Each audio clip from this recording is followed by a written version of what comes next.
छत्तीसगढ़ का सरगुजा संभाग, जिसका आज़ादी की लड़ाई में बेहद अहम योगदान है। यहाँ की कई ऐसे महान विभूतियाँ रहीं जिन्होंने आज़ाद भारत के सपने को साकार किया, लेकिन इन स्वतंत्रता सेनानियों की आज तक किसी ने सुध नहीं ली। इन स्वतंत्रता सेनानियों के परिवार आज भी उस समय की प्रतीक्षा कर रहे हैं। फ्रीडम फाइटर है भागवत प्रसाद जायसवाल, जिन्होंने जन्म तो बिहार में लिया, लेकिन बिहार से लेकर सरगुजा तक उन्होंने आज़ादी की अलग जगाई।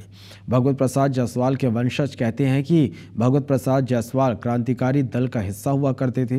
वो इतनी ख्याति प्राप्त कर चुके थे कि अंग्रेजों ने उनको जान से मारने का फरमान जारी कर दिया था। आज़ादी के बाद इस सपूत को भुला दिया गया।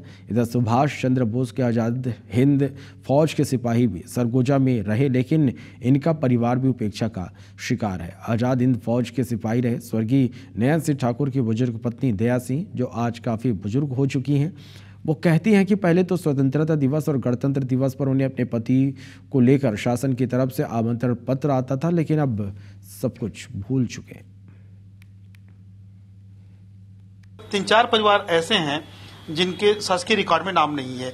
इनका परिवार आज भी उन्हें सेनानी का दर्जा दिलाने के लिए प्रयत्न कर रहा है और दर्जा मिलना चाहिए थे। इनके घर में प्रमाण रखे हुए हैं, मैंने जाके देखा वहाँ पे, तो इनके घर में उस समय के प्रूफ हैं कि मतलब ये लड़ाई में शामिल हुए थे। पहले तो बहुत सम्मानित करते थे बेटा, वो आते थे जैसे 15 अगस्त को कार्ड देते थे, गाड़ी लेकर आते थे, गाड़ी से ले जाते थे, छोड़ जाते थे। अब कोई नहीं, गई साल 15 अगस्त को कार्ड तो दिए, फिर आने जाने का कोई मतलब नहीं। फिर 26 जनवरी को तो कुछ नहीं, इस साल भी अभी तक तो कुछ नहीं। उनका योगदान स्वतंत्रता सेनानी के रूप में रहा, लेकिन इस बात की ख्याति उनको नहीं मिल पाई, उनके न जीवित रहते और न ही उनके वारिसानों को।